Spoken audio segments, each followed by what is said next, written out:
Hi everyone, solution chapter का practice set कर रहे थे हम लोग। कुछ क्वेश्चंस देखे थे, उसके आगे के अब जो क्वेश्चंस बचे हुए हैं उसको एक एक करके हम लोग देखते हैं। तो नेक्स्ट क्वेश्चन इसमें question number 8, what is the normality of 98% H2SO4 if its density is 1.8 ग्राम पर सेंटीमीटर क्यूब। डेंसिटी का यूनिट यहाँ नहीं लिखा हुआ है, लेकिन होगा यही ग्राम पर सेंटीमीटर क्यूब में। देखो, नॉर्मेलिटी के लिए हम लोग फॉर्मूला पढ़े हैं, given weight by equivalent weight into volume. अब यहाँ ना तो गिवन वेट पता है, ना तो इक्विवेलेंट वेट पता है, और ना ही वॉल्यूम पता है। बस दिया हुआ एक ही चीज़ है, 98% H2SO4 और उसके लिए डेंसिटी। तो फर्स्ट ऑफ ऑल 98% H2SO4 का मतलब क्या हुआ? इसका मतलब हुआ 98 gram of H2SO4 is present in 100 gram of solution. By mass consider करना है इसको, हालांकि वैसा लिखा हुआ नहीं है, लेकिन बाई मास ही कंसिडर करना है। बाई वॉल्यूम लोगे तो फिर डेंसिटी देने का कोई मतलब ही नहीं बनता है। तो यहाँ से वेट ऑफ सल्फ्यूरिक एसिड पता हो गया 98 ग्राम। इक्विवेलेंट वेट निकालोगे सल्फ्यूरिक एसिड का तो molar mass by number of hydrogen. Molar mass होता है 98 ग्राम पर मोल, हाइड्रोजन 2 है तो आ जाएगा 49। उसके बाद मास ऑफ सॉल्यूशन दिया हुआ है 100 ग्राम। हम लोग को फॉर्मूला के लिए वॉल्यूम चाहिए ना, तो density equal to mass by volume, तो वॉल्यूम बराबर मास बाई डेंसिटी। अब मास यदि 100 है, डेंसिटी हो गया 1.8 ग्राम पर सेंटीमीटर क्यूब। ग्राम ग्राम ख़त्म हो जाएगा।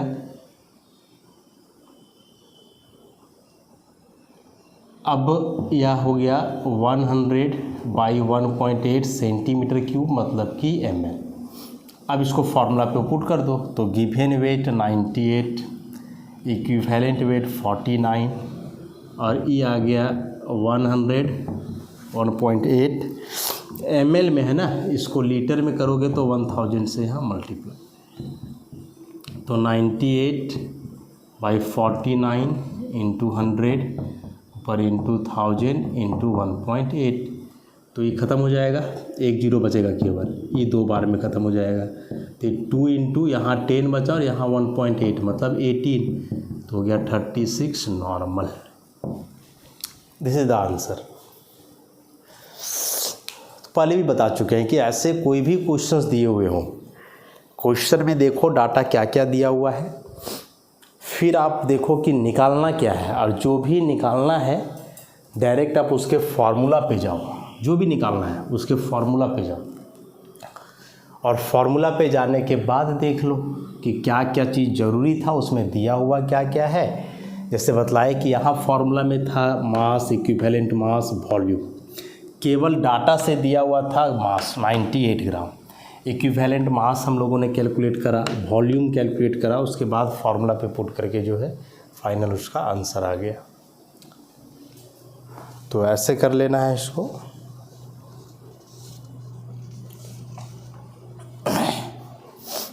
नेक्स्ट क्वेश्चन,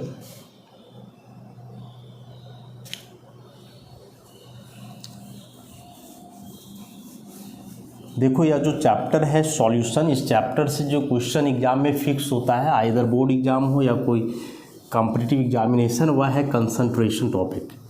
कंसंट्रेशन में जो भी हमने पढ़ा, mass percentage, volume percentage, molarity, normality वगैरह, इन सारे टॉपिक्स में से किसी एक या दो से क्वेश्चन एग्जाम में आना ही है, थ्योरेटिकली, न्यूमेरिकली, ऑब्जेक्टिव, जैसे भी हो।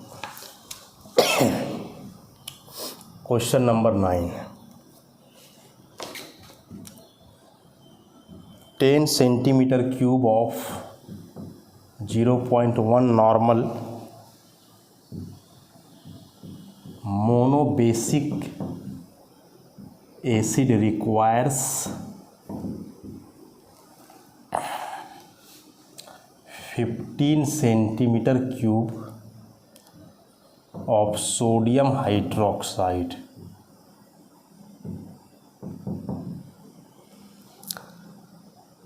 Sodium hydroxide solution whose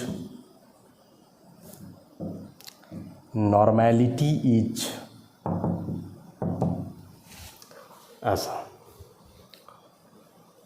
तो देखो दो दिया हुआ है, एक मोनोबेसिक एसिड का सॉल्यूशन है, दूसरा बेस है सोडियम हाइड्रोक्साइड का। तो एक यहाँ हुआ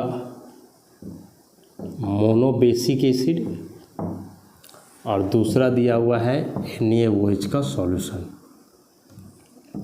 बोला यार जो मोनोबेसिक एसिड है इसके लिए वॉल्यूम V1 मान लो 10 ml, सेंटीमीटर क्यूब को ml में लिख सकते हैं। नॉर्मेलिटी N1 दिया हुआ है 0.1। उसके बाद जो दूसरा सॉल्यूशन है इसके लिए वॉल्यूम दिया हुआ है V2, मान लो इसको 15 ml, तो नॉर्मेलिटी क्या होगा वो निकालना है। तो याद करो जैसे हम लोग कंसंट्रेशन का फॉर्मूला पढ़े थे, नॉर्मेलिटी इक्वेशन या मोलैरिटी इक्वेशन।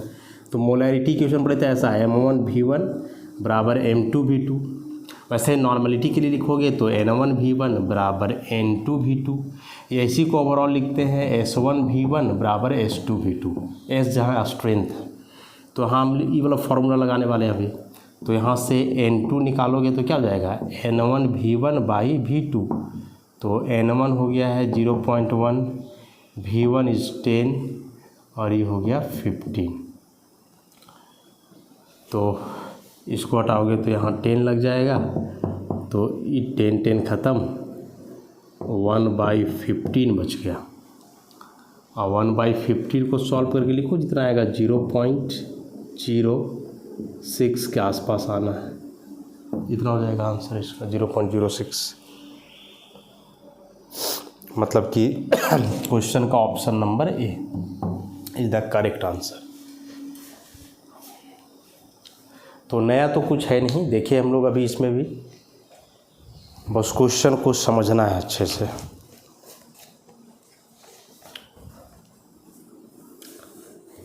तो कंसंट्रेशन यूनिट से इतने ही प्रकार में से किसी भी टाइप का क्वेश्चन एग्जामिनेशन में पूछ सकता है।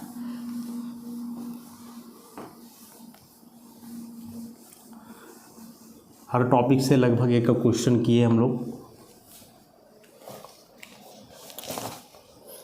अब अगला टॉपिक इसमें जो एक इम्पॉर्टेंट टॉपिक हम लोग पढ़े थे हेनरी लॉ, उससे है question number 10, the value of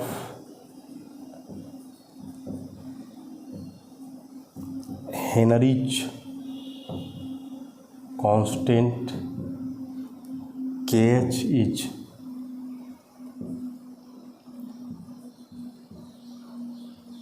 greater for gases with higher solubility. Next,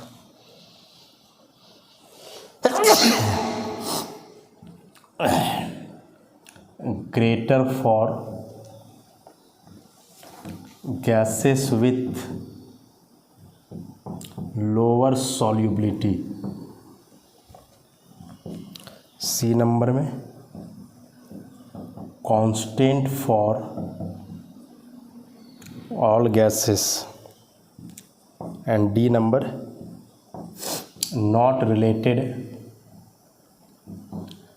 to the solubility of gases. और यदि इस क्वेश्चन को हम लोग कर लेते हैं तो इसी पे बेस्ड एक क्वेश्चन और है 11 नंबर, इसको भी लिख ले। Henry's law constants for aqueous solution of carbon monoxide, oxygen, carbon dioxide and acetylene C2H2 gases at 25 degrees Celsius are respectively 58 into 10 to the power 3, 43 into 10 to the power 3, 1.61 into 10 to the power 3 और 1.34 into 10 to the power 3. So the solubility of these gases decreases in the order. A number में option है CO2 से CO2 C2H2, फिर O2 CO2 C2H2 CO, C2H2 CO2 O2 CO, फिर O2 CO2 C2H2 CO. मतलब overall जान लो कि Henry law constant topic से यदि एग्ज़ाम में क्वेश्चन आता है तो इसी में से कोई एक आएगा 100%। इसी में से मतलब कि यही दोनों क्वेश्चन में कोई आ जाए जरूरी नहीं है, लेकिन ऐसा ही टाइप का मतलब हेनरी लॉ कांस्टेंट से ही जो है क्वेश्चन बनता है इससे।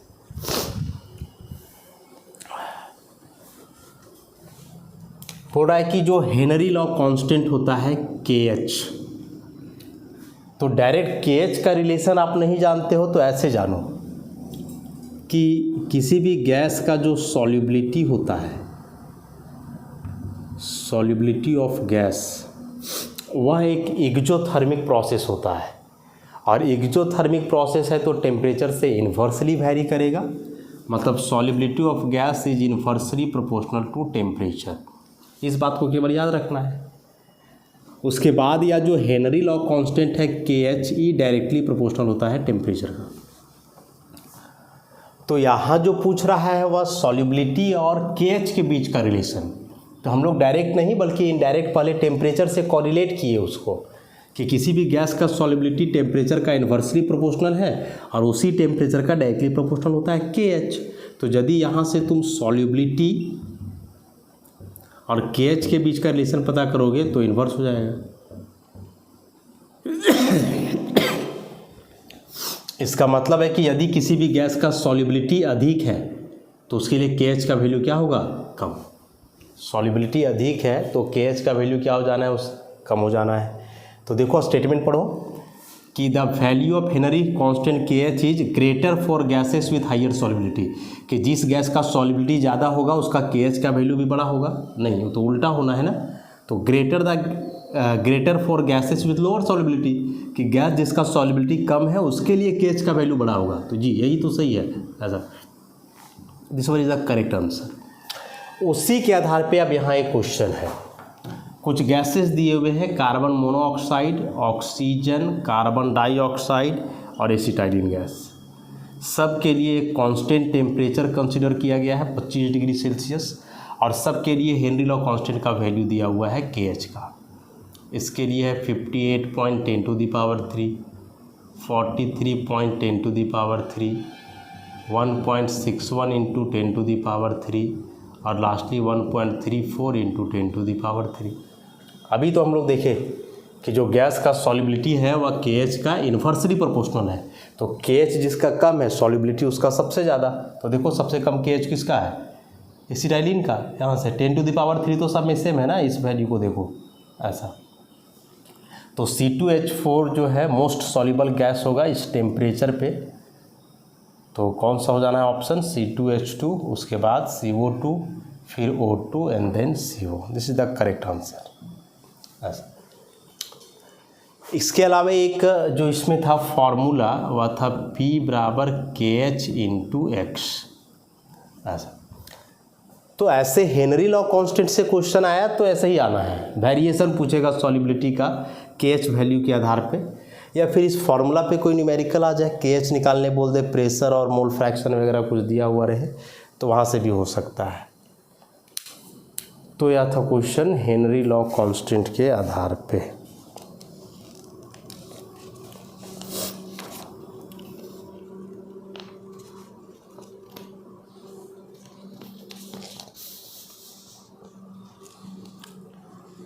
नेक्स्ट क्वेश्चन करते हैं इसमें हम लोग।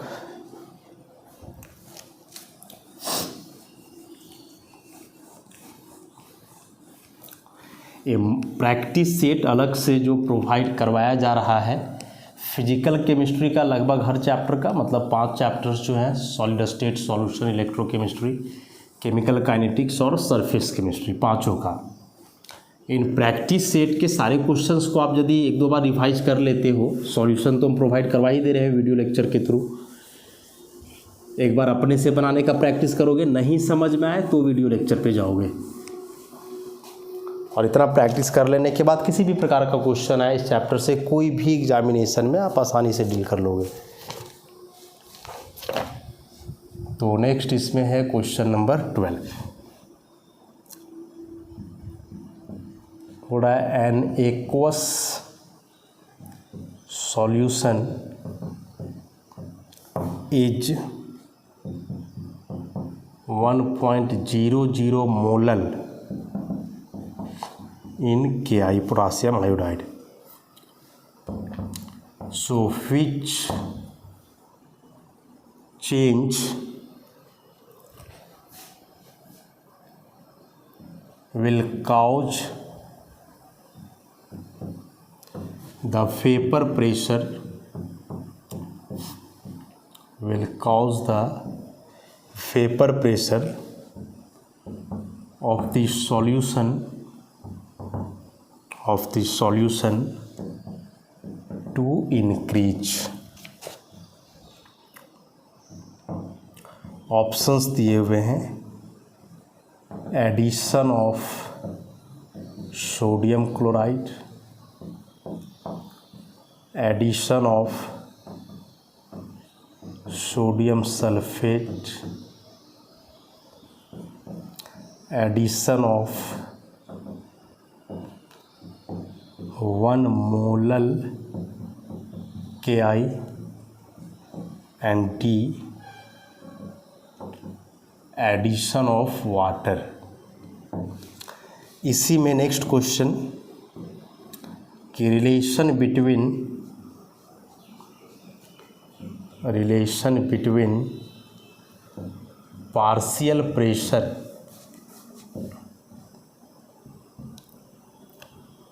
and mole fraction is stated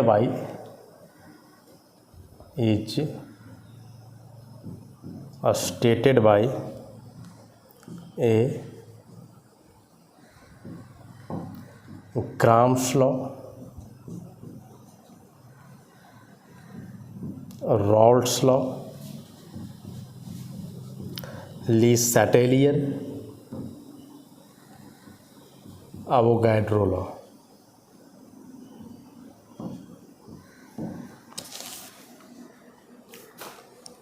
सबसे पहले क्वेश्चन नंबर 12 की बात करें हम लोग, पोटासियम आयोडाइड का बोल रहा है कि 1 मोलल एक्वस सॉल्यूशन है।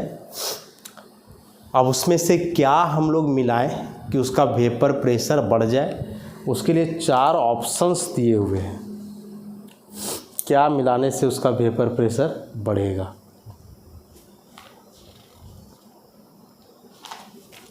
सोचो ज़रा अच्छे से।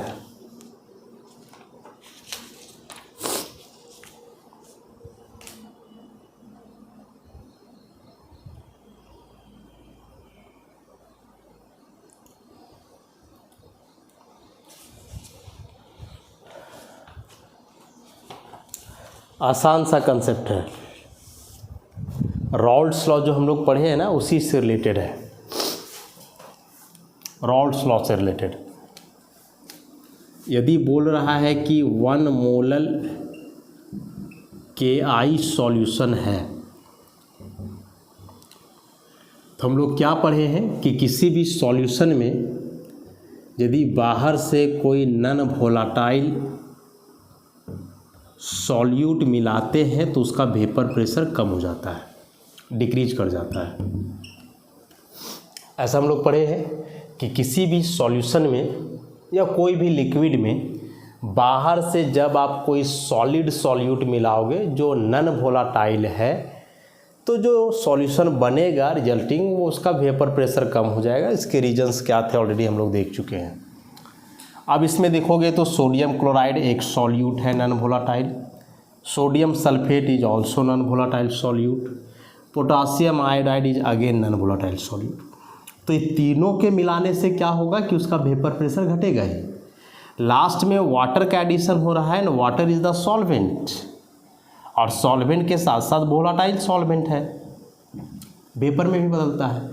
तो जब इस सॉल्यूशन में आप वाटर का एडिशन करोगे तब जाकर के इसका वेपर प्रेशर बढ़ेगा, क्योंकि वाटर का एडिशन मतलब कि सॉल्वेंट का एडिशन, और सॉल्वेंट का एडिशन से तो फर्स्टली कंसंट्रेशन डिक्रीज करता है, और कंसंट्रेशन डिक्रीज करेगा तो इसका वेपर प्रेशर क्या होगा, बढ़ेगा।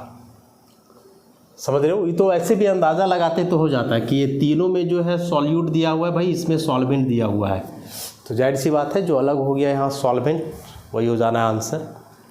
तो इतना बात याद रखेंगे हम लोग कि किसी भी सॉल्यूशन में जब सॉलिड सॉल्यूट को मिलाया जाता है तो सॉलिड सॉल्यूट के मिलाने से उसका वेपर प्रेशर घट जाता है। वेपर प्रेशर घटता है इसलिए बॉइलिंग पॉइंट बढ़ जाता है, फ्रीजिंग पॉइंट घट जाता है। ये सब हम लोग कॉलिगेटिव प्रॉपर्टी वगैरह में देखे थे, आगे क्वेश्चंस भी आएंगे। लेकिन जब उसी सॉल्यूशन में सॉल्वेंट को मिलाया जाए तो वेपर प्रेशर क्या होगा, बढ़ेगा, इंक्रीज करेगा। तो इस क्वेश्चन के लिए आंसर हो गया this one, addition of water.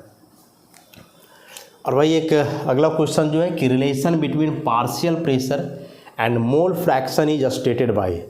तो देखो पार्शियल प्रेशर और मोल फ्रैक्शन के बीच का रिलेशन एक डाल्टन्स लॉ भी देता है, लेकिन डाल्टन्स लॉ यहाँ ऑप्शन में है नहीं, तो बच जाता है रॉल्स लॉ। याद करो रॉल्स लॉ का जो है हम लोग 3 स्टेटमेंट पढ़े थे। हाँ, रॉल्स लॉ के लिए 3 स्टेटमेंट हमने पढ़ा है। पहला स्टेटमेंट क्या था कि किसी भी सॉल्यूशन में एक कंपोनेंट का जो पार्शियल वेपर प्रेशर होगा वह डायरेक्टली प्रोपोर्शनल होगा उसके मोल फ्रैक्शन का, या पहला स्टेटमेंट था रॉल्स लॉ का। दूसरा स्टेटमेंट था कि किसी भी सॉल्यूशन में एक कंपोनेंट का जो पार्शियल प्रेशर है प्योर स्टेट में वह बराबर होता है उसी कंपोनेंट के मोल फ्रैक्शन, और या ऐसे था स्टेटमेंट ना, देखो ऐसा इक्वेशन था, पीए था यहाँ partial vapour pressure in the solution, partial लग गया मतलब सॉल्यूशन हो गया, and this one is the vapour pressure in the pure state, और ये हो गया mole fraction in the solution. मतलब किसी भी सॉल्यूशन में एक कंपोनेंट का जो वेपर प्रेशर होगा जो कि उसका पार्शियल वेपर प्रेशर कहलाएगा वह बराबर होगा उसी कंपोनेंट के मोल फ्रैक्शन इनटू जो प्योर स्टेट में उसका वेपर प्रेशर है उसके प्रोडक्ट का, उसके गुणनफल का। और तीसरा स्टेटमेंट क्या था, तीसरा स्टेटमेंट रॉल्स लॉ का क्या था, वह था P naught A minus P by P naught A equal to X B, कि the relative lowering of vapour pressure of solution is equal to mole fraction of solute. ये 3 statements थे Rawls law का। तो यहाँ simple से पूछ रहा है कि पार्शियल प्रेशर और मोल फ्रैक्शन के बीच रिलेशन, तो क्या पहला स्टेटमेंट रॉल्स लॉ। अच्छा, तो हो सकता है अभी यह स्टेटमेंट दिया है एग्जाम में जो है तीनों में से कोई भी दे सकता है। इस बार का जो हुआ था बोर्ड एग्जामिनेशन उसमें तीसरा स्टेटमेंट से क्वेश्चन था कि the relative lowering of vapour pressure of solution containing non volatile solute is equal to, option दे दिया था molality, mole fraction of solute, normality, ऐसे करके कुछ था। तो याद रखोगे कि इस टॉपिक से क्वेश्चन आता है तो कुछ ऐसा ही आना है।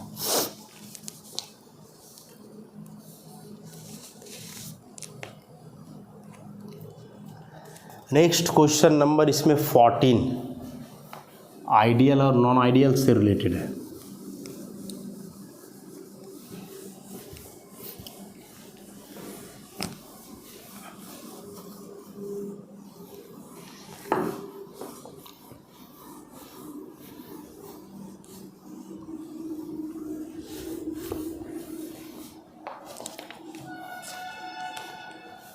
एसर्शन रीजन टाइप का क्वेश्चन है 14 में। एक क्वेश्चन पहले भी किए हम लोग ऐसा। एसर्शन जो यहाँ फैक्ट दिया गया है,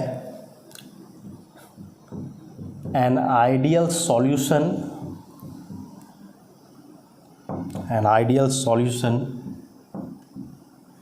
obeys Rolle's law।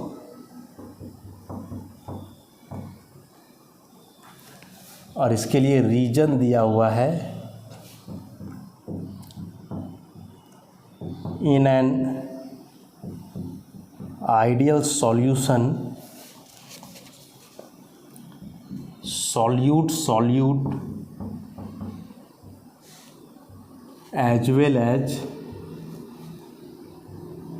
as well as solvent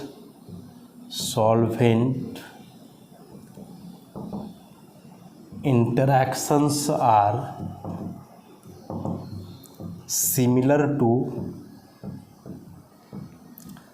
solute solvent interactions।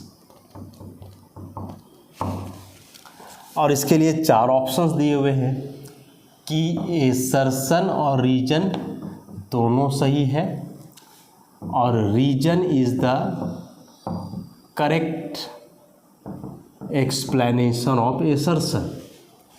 B में कि एसर्शन रीजन दोनों सही हैं लेकिन reason is not the correct explanation of assertion. C में कि एसर्शन ट्रू है लेकिन रीजन जो है फॉल्स। और लास्ट में कि एसर्शन और रीजन दोनों फॉल्स। पहले ही बताया कि एसर्शन मतलब कोई फैक्ट बोला जा रहा है और रीजन मतलब कि उसका कारण बताया जा रहा है। तो सबसे पहले देखेंगे कि जो फैक्ट है वह एक सही स्टेटमेंट है या नहीं, रीजन जो लिखा हुआ है वह भी एक सही स्टेटमेंट है या नहीं, ऐसे देखना है। तो एसर्शन में बोल रहा है कि an ideal solution obey Rawls law, तो सही बात है, आइडियल सॉल्यूशन हम लोग उसी को बोलते ही हैं जो रॉल्स लॉ को ऑबे करता है, सही है। रीजन का स्टेटमेंट है कि in an ideal solution solute as well as solvent interactions are similar to solute solvent interaction। यह भी बिल्कुल सही है, याद करो जब आइडियल सॉल्यूशन पढ़ रहे थे नॉन आइडियल कि ए और बी दो कंपोनेंट मिल करके यदि सॉल्यूशन बनाते हैं ए बी, तो पढ़े थे हम लोग कि प्योर कंपोनेंट में जो इंटरैक्शन होता है जैसे ए का इंटरैक्शन, बी का इंटरैक्शन, वह वही होगा जो सॉल्यूशन में होगा ए बी, मतलब ये सारे इंटरैक्शन सिमिलर होते थे। अच्छा, तो सबसे पहला बात कि दोनों सही है, तो उस हिसाब से ये दोनों तो ख़त्म हो जाएगा। Assertion reason both are true. उसके बाद कि यह जो एसर्शन दिया हुआ है कि आइडियल सॉल्यूशन रॉल्स लॉ को ऑबे करता है, तो क्यों ऑबे करता है, क्या उसका यही कारण है? तो जी हाँ, यही कारण है कि एक सॉल्यूशन जब बनता है दो या अधिक कंपोनेंट को मिला करके, तो उन कंपोनेंट्स का प्योर स्टेट में जो इंटरैक्शन होता है वही इंटरैक्शन सॉल्यूशन में होता है। और इसी वजह से इंटरैक्शन एक जैसा है तो वॉल्यूम एक जैसा होता है, हीट चेंज एक जैसा होता है, उसके बाद फिर इसमें वेपर प्रेशर एक जैसा हो जाता है, तो सब कुछ इसी का देन है। तो रीजन जो है वह इसी का एक्सप्लेनेशन है, मतलब इसका ऑप्शन नंबर ए हो जाएगा कि assertion and reason both are true and reason is the correct explanation of this assertion.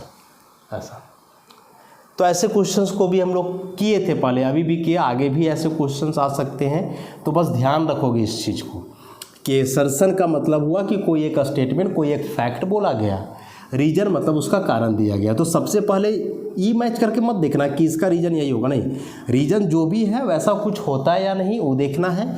Assertion जो है उसका भी कुछ वैसा होता है या नहीं। यदि दोनों वैसा हो रहा है तो भाई दोनों एसर्शन रीजन ट्रू। उसके बाद देखना कि यह जो एसर्शन है क्या इसका यही रीजन है तो फिर जैसा ऑप्शन रहेगा उस हिसाब से हम लोग कर देंगे। तो इस तरह से क्वेश्चन नंबर 14 तक जो है हम लोग किए। आगे का क्वेश्चन जो है हम लोग नेक्स्ट लेक्चर से करेंगे। तो आज के लिए इतना ही रखते हैं, धन्यवाद।